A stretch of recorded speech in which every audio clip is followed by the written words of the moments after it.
아, 교회에는 목표가 있습니다. 교회에는 그냥 십자가 세우고 십자가 걸어놓고 그 앞에 사람들이 그냥 모이는 게 아닙니다. 어떤 지향점, 방향, 목표를 가지고 모입니다.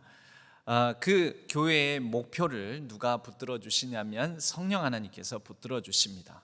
최초의 교회 공동체라고 한다면 성령 강림 사건으로 말미암아 성령 충만한 사람들이 함께 더불어 주 예수 그리스도에 관한 일을 증거하고 그리할 때 많은 사람들, 특히 예루살렘에 모여든 각 사람들이 자기 말로 자기가 살던 각 지방, 각 나라의 각 족속의 말로 그 예수 그리스도에 관한 일을 듣습니다. 그리고 그들이 가슴을 치며 이제 우리가 어떡할꼬 어이할꼬 할 때 베드로와 이 사도들을 통하여 그 어이할꼬 하는 사람들에게 이제 회개하여 주께 돌아오라 하고 세례를 베풀고 그랬더니 그날 예루살렘 이 지역에서만 그날 하루에 믿는 사람이 3,000이나 더하게 됩니다. 하루에 3,000명, 엄청난 숫자죠. 이게 단순히 3,000이라는 숫자가 엄청난 게 아니라 비율로 보면 더 엄청납니다. 예루살렘 지역의 당시에 예루살렘 성 안에 거주민들이 25,000명입니다. 예루살렘 성이 그렇게 크지가 않습니다. 예루살렘이니까 그래도 그때 당시라고 하지만 옛날이긴 하지만 그래도 한 나라의 수도와 같은 도시니까 우리나라 서울처럼 큰 도시이겠거니. 근데 25,000명입니다. 제가 오늘날도 예루살렘 가서 성벽을 한 바퀴 도는데 반나절 정도밖에 안 걸립니다. 성벽 전체를 다 도는데요. 25,000명 거기에 외지에서 모인 사람들까지 하면 약 3만 명 정도 헤아릴 수 있을 것입니다. 하루에 3,000명이면 비율로 보면 몇 퍼센트입니까? 3만 명으로 놓고 보더라도 3,000명. 엄청나죠. 광주 지역의 인구를 약 150만 잡습니다. 140만에서 150만. 150만이라고 잡으면 여러분 비율로 보면 하루에 몇 명의 세례를 받고 주께 돌아왔다는 것입니까? 15만 명. 대한민국 인구 전체로 만약에 본다면 그날 하루에만 회개하고 회심하여 주께 돌아오는 사람이 몇만 명이요? 500만 명. 하루에 엄청난 사람 수인 거죠. 이런 대단한 일이 일어난 것입니다. 그리고 그렇게 성령으로 말미암아 성령 충만하여 함께 공동체를 이뤄가는 모습, 그 10%의 사람들, 10%의 사람들이 이뤄가는 모습을 오늘 사도행전 말씀은 42절과 44절에서 45절까지 이렇게 말씀하고 있습니다. 그 내용을 읽어보면요, 그들이 사도의 가르침을 받아 서로 교제하고 떡을 떼며 오로지 기도하기를 힘쓰니라. 그리고 44절 45절에서는 믿는 사람이 다 함께 있어 모든 물건을 서로 통용하고 또 재산과 소유를 팔아 각 사람의 필요를 따라 나눠주며 날마다 마음을 같이하여 성전에 모이기를 힘쓰고 집에서 떡을 떼며 기쁨과 순전한 마음으로 음식을 먹고 하나님을 찬미하여. 여러분, 이 모습을 보면 교회의 모델, 표상, 우리가 지향해야 될 성령 충만함으로 성령의 인도하신 가운데 우리가 목표로 삼아야 될 교회의 모습을 몇 가지 이렇게 보여준다라고 볼 수 있습니다. 이것을 나누어서 말하면은 크게 네 가지로 나누어서 볼 수 있을 텐데요. 사도의 가르침을 받아. 여러분, 교회는 배우는 공동체입니다. 여러분, 그냥 단순히 모이는 게 아닙니다. 사도의 가르침 위에 서 있습니다. 그래서 교회에 대해서 우리가 네 가지를 얘기하는데요. 교회는 하나의 교회예요. 우리가 모두 다 그리스도 예수 안에서 신앙교회나 또 이 지역에 있는 다른 교회나 또 전 세계에 있는 다른 교파, 교단, 교회나 예수 그리스도를 주인으로 모신다면 예수 그리스도를 머리로 삼아 주도 하나요, 세례도 하나요, 믿음도 하나요, 하나님도 한 분이시니 같은 성령 안에서 우리가 모두 하나의 교회입니다. 하나의, 그리고 거룩한, 세상과 다른 우리는 모임이죠. 단순한 조직이 아니죠. 우리는 거룩한 교회. 내가 거룩하니 너희도 거룩하라. 내가 온전하니 너희도 온전하라. 내가 완전하니 너희도 완전하라. 하나님의 말씀을 따라서 그렇게 거룩함을 이뤄가는 교회, 그리고 보편적인, 여러분 이 세상의 모든 교회는 다 하나님 안에서 통일된 교회, 전 우주적 교회, 그 교회의 일원으로서 우리가 보편적인 교회를 이루어 갑니다. 그래서 우리는 사도신경에서도 우리가 거룩한 공교회를 고백을 합니다. 거룩한 공교회, 나는 성령을 믿으며 거룩한 공교회와, 여기에서 말하는 공교회라는 말이 우리가 보편적인 교회의 일원이다라는 것입니다. 마지막으로 우리가 사도적 교회라고 합니다. 이 네 가지 교회에 관한, 하나요, 거룩한 교회요, 그리고 보편적인 교회요, 사도적 교회, 이 교회에 관한 이 교회론에 동의하지 않는다면 여러분 바로 그런 곳이 이단입니다. 교회론이 일치하지 않으면 이단입니다. 바로 이 사도적이라는 것은 그럼 뭐냐? 오늘날에는 사도가 없지 않습니까? 오늘날에는 여러분 사도라고, 혹시 스스로를 사도라고 칭하는 사람이 있다면 좀 이상한데, 우리는 사도들이다, 우리는 사도교회다, 사도적 교회다, 이러면 우선은 조금 의심해 볼 필요가 있습니다. 여러분 사도는 어떤 사람들입니까? 예수 그리스도와 함께 동행하며 예수 그리스도를 직접 보고 목격하고 예수 그리스도의 직접 가르침을 받은 사람들. 그래서 12 제자가 특별히 사도가 되는 것입니다. 예수님과 함께 동행했고 예수 그리스도께서 그들 가운데 함께 하시면서 직접 가르침을 주시고 예수 그리스도에 관한 증언, 직접 증언을 가진 사람들. 여러분 그러면 우리들은 누구입니까? 그 사도들의 제자들이죠. 따지고 보면 사도들의 제자로서 사도들이 예수 그리스도에 관해서 직접 증언하는 바를 따라서 예수의 제자가 된 사람들인 것이죠. 그래서 우리는 사도라고 말하지 않고 제자라고 얘기를 하는 것입니다. 사도적 가르침, 그러면 사도들은 아무거나 얘기를 하느냐? 그렇지 않습니다. 사도들의 가르침은 바로 구약으로부터 시작해서 오늘 회개하는 자가, 세례를 받고 구원받은 자가 3천이나 더하더라, 이 3천 명의 사람들이 어떤 말씀을 듣냐면 베드로의 이 대표적인 설교인데요, 요엘 선지자로부터 시작해서 구약 다윗의 자손으로 이렇게 해서 예수 그리스도에 관한 증언을 하는데, 여러분 바로 이 요엘이나 다윗에 관한 언급이 무엇입니까?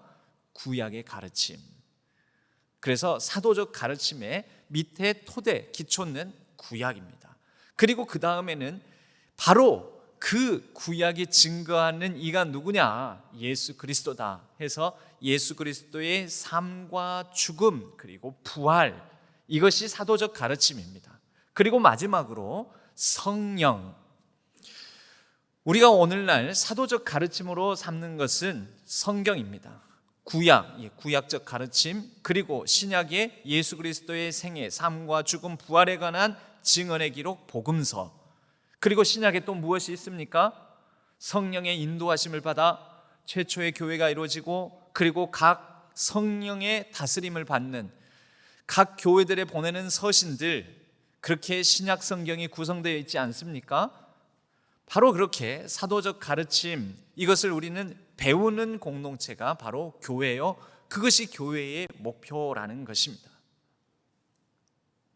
오늘날 사도적 가르침, 이것을 따라서 배우는 교회가 아니라면 여러분 목표를 상실하고 방향이 이탈한 것입니다.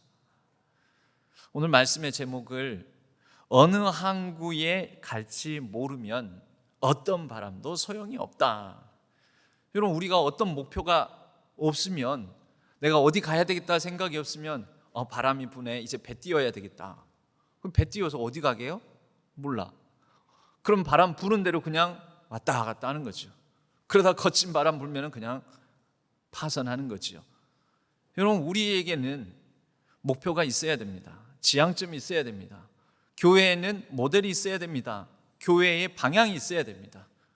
바로 배우는 공동체, 성령으로 말미암아 최초로 출현하게 된 이 땅에 유일무이하며 특별한 공동체, 바로 교회, 그 모델을 오늘 사도행전 2장은 우리에게 제시해주고 있습니다. 그럼 두 번째는 무엇입니까? 두 번째는 돌보는 공동체라는 것이지요.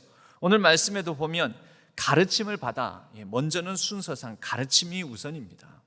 구약과 신약, 구약과 예수 그리스도의 삶과 죽음, 부활, 그리고 성령의 인도하심, 이 가르침 위에서 이제 서로를 돌봅니다. 서로 교제하고 떡을 떼며, 뒤에 44절에 보면 다 함께 모든 물건을 서로 통용하고 재산과 소유를 팔아 각 사람의 필요를 따라 나눠주며, 여러분 서로의 필요를 채우는 거죠.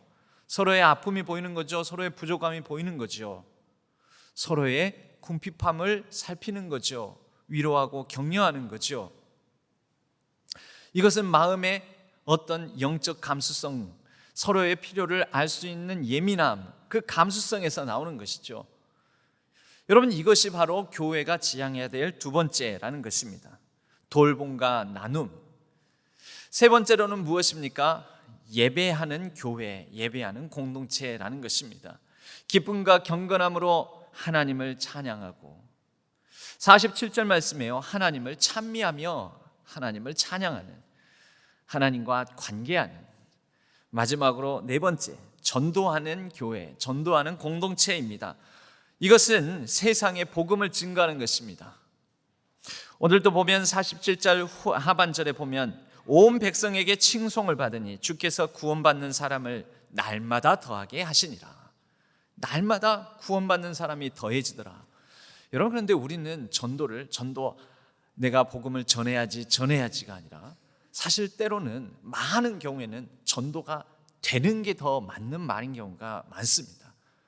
여러분, 전도라는 것이 예수 그리스도에 관하여서 자, 예수님 믿으세요, 교회 오세요, 이렇게 말하는 것이 이 복음 전도, 이 전도이기도 하지만요, 그러나 전도라는 게 꼭 그렇게 되는 게 아니라 우리의 삶을 세상 속에서 나에게 주어진, 하나님께서 주신 것으로 알고 주께 충성하듯 많은 일들을 감당하고 나에게 주신 사람들과 신실하고 또 충성스럽게 정직하게 그렇게 서로 관계를 맺으면서 내가 할 일을, 제 역할을 다 할 때, 여러분, 그것 자체가 예수님을, 하나님을 드러내는 행위가 되므로 그것 자체가 전도가 됩니다. 여러분, 전도는 그리스도인으로서의 좋음, 그리스도인됨이 얼마나 기쁘고 평안하고 값진 것인지, 그것을, 그 그리스도인됨의 매력을 드러내는 행위입니다. 여러분, 이때 날마다 믿는 사람이 더하더라. 어떻게 더해졌을까요? 사람들이 칭송을 하는 거예요. 와, 저렇게 사는 사람들이 다 있네. 저 사람들 사는 모습을 보니까 너무 보기 좋지 않냐? 43절에는 이렇게 얘기를 합니다. 사람마다 두려워하는데, 여러분, 이 두려움이 어떤 두려움일까요? 어휴 무서워, 저 사람들 어휴 무서워, 가까이 하지 말아야지, 이런 두려움일까요? 여러분, 두려움이라고 우리말로 표현하는 것에는 크게 두 가지 사실은 다른 뜻을 가지고 있습니다. 우리가 그 다른 두 가지 뜻을 두려움이라는 말로 같이 표현하는데요, 어떤 두려움이냐면 아이고 무서워라, 얘 가까이 가지 마라, 무섭다, 무서워. 이 두려움, 공포, 이 영어로는 fear라고 합니다. 이게 굉장히 무서운 거죠. 그런데 다른 두려움이 있습니다. 대단한데, 전율이 느껴지는데, 깜짝 놀라게 하는, 이 영어로 O라는 단어를 씁니다. AWE. 여기에서 형용사 awesome이라는 단어가 나오는데요, 깜짝 놀라고 당황스러울 정도로 너무 감탄, 경이로움을 나타낼 때 awesome, 이렇게 이 미국인들이 그렇게 표현해요. awesome.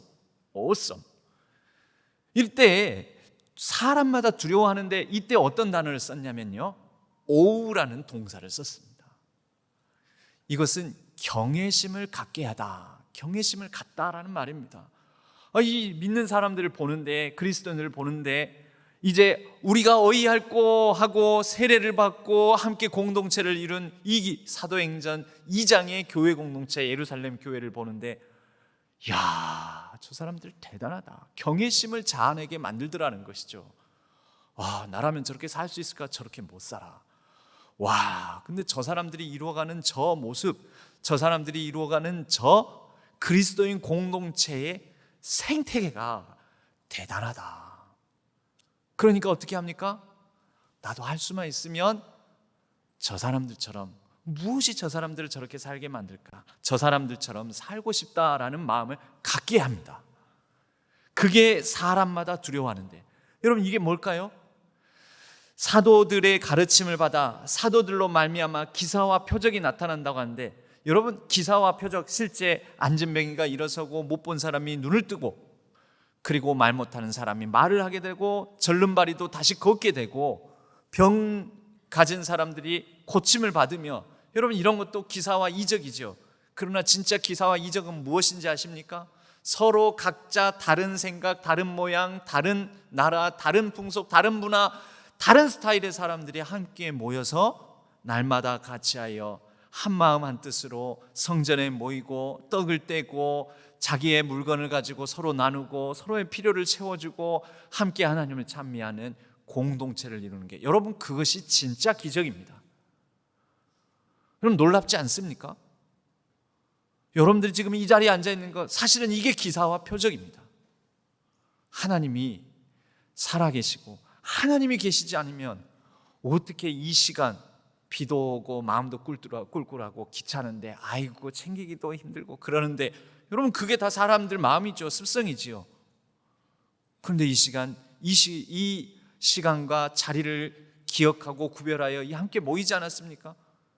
여러분 이게 기사와 표적입니다. 실제 사도들의 가르침으로 말미암아, 사도들로 말미암아 기사와 표적, 여러 다른 특별한 일들도 많이 일어나지만, 그러나 사도행전이 뭉뚱그려 기사와 표적이 많이 나타난다 하고, 구체적으로 44절부터는 믿는 사람이 다 함께 물건을 서로 통용하고 유무상통하고, 그리고 자기의 것을 팔아서 각 사람의 필요를 따라 채워주고, 여러분 이게 더 구체적인 기사와 표적인 것이죠.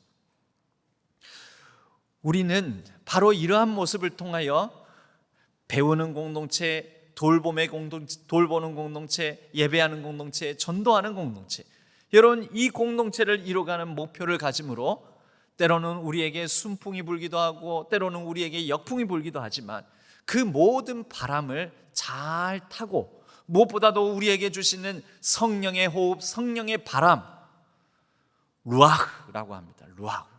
원래 이렇게 허스키하게 그렇게 발음을 해야 된다고 합니다. 루아흐. 한번 따라서 해보시기 바랍니다. 루아흐. 예, 성령의 바람, 성령의 숨결. 하나님께서 아담에게 생기를 불어넣으니 그가 생명이 되었더라. 그 생기가 뭐냐면 루아흐입니다. 그 루아흐를 따라서 우리는 목표 있는 삶, 목표 있는 교회, 그리고 거룩한 이상을 가진 그러한 교회 공동체를 함께 더불어 이뤄가기를 간절히 바라고 소망합니다. 여러분 바로 이렇게 살아가는 데 있어서 우리에게 좀 필요한 게 있습니다. 그러기 위해서는 우리는 오늘날도 경제가 어렵고 삶이 어렵고 코로나로 지치고 피곤하고, 그래서 여러분 이럴 때일수록 사람들이 어떻게 살아갑니까? 꽉 움켜쥐고 생존을 위해서 살아갑니다. 내 생존을 위해서. 그걸 영어로 서바이벌이라고 하는데요. 서바이벌. 살아남아야 돼. 살아남아야 돼. 그런데 이 성령의 인도하심을 따라 목표 있는 삶, 향방 있는, 함께 더불어 이상과 비전을 가지고 살아가는 사람들은 서바이벌을 목표로 삼지 않습니다. 리바이벌을 목표로 살아갑니다. 그럼 리바이벌은 뭐냐? 여러분 리바이벌은 함께 더불어 기독 생태계를 이루어가는 것입니다. 흔히 우리가 부흥, 리바이벌을 부흥이라고 하는데요, 부흥을 말하면은 어떤 숫자, 교회 다니는 사람 많이 늘리는 거, 어떻게 몸집이 커지는 거, 이런 것을 부흥이라고 하는데, 그래서 더 큰 교회당 짓는 거, 와 이렇게 큰 교회당을 짓다니 야 이 교회 엄청 부흥했구나. 그거 아닙니다 여러분. 그 교회가 만약에 엄청나게 큰 교회당을 지었는데 주변에 있는 많은 작은 교회들이 다 죽어갑니다. 즉 그 교회는 서바이벌한 거죠. 요즘같이 전도가 안 되는 때에, 요즘같이 헌금 예산이 준다는 때에, 요즘같이 기독교회들이 점점 더 예배자 숫자가 줄어가는 때에, 와 이 교회는 부흥했구나. 부흥했을까요? 그 교회는 서바이벌 했겠죠. 생존했겠죠. 살아남았겠죠. 남들보다 더 컸겠지요. 그러나 여러분, 교회의 목표는 서바이벌이 아닙니다. 뭘까요? 리바이벌, 부흥입니다. 진짜 부흥은 뭘까요? 함께 더불어 기독 생태계를 이뤄가는 것입니다. 함께 더불어 같이 살아가는 것입니다. 함께 그리스도의 계절을 맞아서 푸르고 푸른 숲을 이뤄가는 것입니다. 우리 교회만 이것을 더 축소해 보면 어떻게 될까요? 나만 잘 사는 삶, 나만 잘 되는 삶. 아니지요. 내 것을 풀어 움켜진 손을 펼쳐, 그래서 서로 나누어 나와 너, 우리가 더불어 같이 살아가는 삶. 그래서 숲을 이뤄가는 것. 큰 나무도 작은 나무도, 그리고 잘난 사람도 못난 사람도, 부자도 가난한 자도, 힘 있는 자도 힘 없는 자도, 능력 있는 자도 능력 없는 자도, 똑똑한 사람도 좀 다소 미련하고 모자란 사람도, 많이 배운 사람도 덜 배운 사람도 함께 더불어 숲을 이뤄가는, 여러분, 그게 바로 리바이벌, 부흥입니다. 사도행전 2장의 교회는 바로 그러한 부흥을 우리에게 가르쳐 줍니다. 여러분, 삭개오가 예수 그리스도를 만나서, 여러분, 그것을 따지고 보면 감동이 있게 된 거죠. 예수님의 방문을 받고 함께 식탁을 나누고, 그리고 마음에 감동이 됩니다. 그걸 뭐라고 할까요? 성령의 바람이 그에게 부은 거죠. 그게 삶의 그동안에 움켜쥐고 자신의 생존을 위해서 살던 삭개오가 생존을 목표로가 아니라 이제 새로운 마음을 품습니다. 선생님, 주여, 이제 내가 가난한 자를 위하여 내 재산의 반을 내려놓겠습니다. 생존을 위해서 움켜쥔 삶이 손을 펼쳐 나누는 삶이 됩니다. 그리고 내가 속여 빼앗은 것이 있다면 4배나 갚겠나이다. 여러분, 그때 예수님께서 뭐라고 말씀하십니까? 오늘 구원이 이 집에 이르렀으니 이 사람도 아브라함의 자손이로다. 함께 어디에 들어오게 된 걸까요? 하나님 나라의 생태계, 하나님 나라의 숲 안으로 들어오게 된 거죠. 그 전에는 혼자 살아보려고, 혼자 잘 돼 보려고, 혼자 잘나려고 움켜쥐고 생존을 위해서 살던 삭개오가 하나님 나라의 생태계를 이루는 그 생태계 숲의 부흥을 위해서 살게 된 것입니다. 사랑하는 우리 모든 신안의 성도님들, 생존을 위해서 절치부심하십니까? 하나님의 마음, 하나님의 영으로 새로운 꿈을 꾸고 함께 더불어 우리가 내 손을 펼쳐 하나님 나라의 숲을 이뤄가는 부흥의 꿈을 꾸시기를 주님의 이름으로 간절히 축복합니다. 여러분, 제가 목회 초년, 제가 이제 올해 담임 목회로서 이제 10년째, 횟수로는 10년째 되어갑니다. 아직 젊은데도 그때는 더 젊었습니다. 그런데 그 10여 년 전에 이게 단독 목회 처음 나가지고 너무 센 교회를 만나고 너무 힘들었습니다. 너무 힘들고 너무 고통을 당하고 너무 어려움을 당하는데, 근데 저를 위로한다고 옆에 있는 다른 선배 목사님이나 어른 목사님이나 또 다른 주변의 신앙인들이 저에게 이렇게 위로를 전해주시더라고요. 얼마나 하나님께서 크게 쓰시려고 이렇게 젊을 때부터 이렇게 강하고 빡시게 훈련을 시키는지 모르겠다. 하나님께서 크게 쓰시려고 그래, 막 그러시는 거예요. 위로가 됐을까요? 안 됐을까요? 여러분, 힘겨운 삶, 여러분 크게 쓰시려고 그런 겁니다. 위로 됩니까? 안 됩니까? 제가 그러면 그런 분들에게 꼭 이렇게 말을 했습니다. 저는 크게 쓰임받고 싶은 마음 없습니다. 크게 쓰시려고 하지 말고 그냥 무난하게 저를 이끌어 주셨으면 좋겠습니다. 무난한 삶 원합니다. 그런데요, 여러분, 우리의 신앙이, 성령 충만한 우리의 삶이 무난한 삶일까요? 하나님께서 우리를 무난하게 이끄시려고 할까요? 아니면 때로는 무모한 삶으로 우리를 이끄실까요? 믿음이란, 신앙이란 무모한 삶을 때로는 기꺼이 껴안는 것입니다. 여러분, 제가 신앙교회에 부임하려고 할 때 이것은 저에게 무난함이었을까요? 무모함이었을까요? 여러분은 어떻게 생각하실지 모르지만 신앙교회 부임하는 것은 무난함을 추구하는 것은 아니었습니다. 무모함이 좀 필요했습니다. 그런데 그 무모함이 있었기 때문에 지금 오늘날 여러분 앞에 제가 서 있는 것 아니겠습니까? 여러분들의 무모함, 그 무모함을 하나님께서 사용하셔서 또 어떤 일을 이루어 가실까요? 또 앞으로 저의 믿음으로, 신앙으로 여러분과 함께 무모하게 우리의 믿음으로 담대하게 나아가는 걸음을 통해 또 어떤 일을 이루어 가실까요? 성령께서 이끌어 가시는 교회, 성령의 모델이 되는 교회, 바로 신앙교회가 그런 교회가 되어서 우리 함께 더불어 무모함에 우리의 삶을 헌신함에 하나님의 아름다운 뜻을 이루어 가기를 간절히 축복합니다. 여러분, 우리는 무난하게 살기 위해서 이 땅에 태어난 게 아니라 때로는 성령의 이끄심을 따라 무모한 삶을 드리는 삶을, 때로는 고통이 있고 아픔이 있고 때로는 역풍도 불고 내가 원치 않는 바람이 불 때도 있지만, 그러나 그 성령의 바람 숨결을 따라 무모함에 헌신함에 하나님의 뜻을 이 땅 가운데 이뤄가는 하나님 나라 백성인 줄로 믿습니다. 여러분들에게 오늘 우리가 총동원주일, 그런데 총동원주일이라고 하면서 유별나게 막 강조하고 막 기도하자 그러고 우리 총동원주의를 위해서 기도합시다, 그래서 그날 이렇게 전도해 봅시다, 그렇게 하지 않았습니다. 그냥 다소 조용하게, 다만 오랫동안 우리 교회 예배 자리를 좀 쉬고 있고 좀 이렇게 온라인상에서만 예배드리고 그런 분들이 있다면 우리 이제는 현장에 나와서 같이 예배드리자고, 그렇게 한번 총동원 해봅시다, 이런 정도만 말씀을 드렸습니다. 그래서 여러분들에게 한 가지 강조드리고 싶은 게 있습니다. 여러분, 하나님께서 우리에게 원하시는 제사, 그 제물 가운데는 꼭 이런 말이 붙습니다. 흠없는, 흠없이. 하나님은 흠없는 제물을 원하신다. 오늘날에는 그러면 흠이 없다라는 것은 어떤 의미를 가질까요? 흠이 없다. 그럼 흠없는 예배, 흠없는 제사 무엇일까요?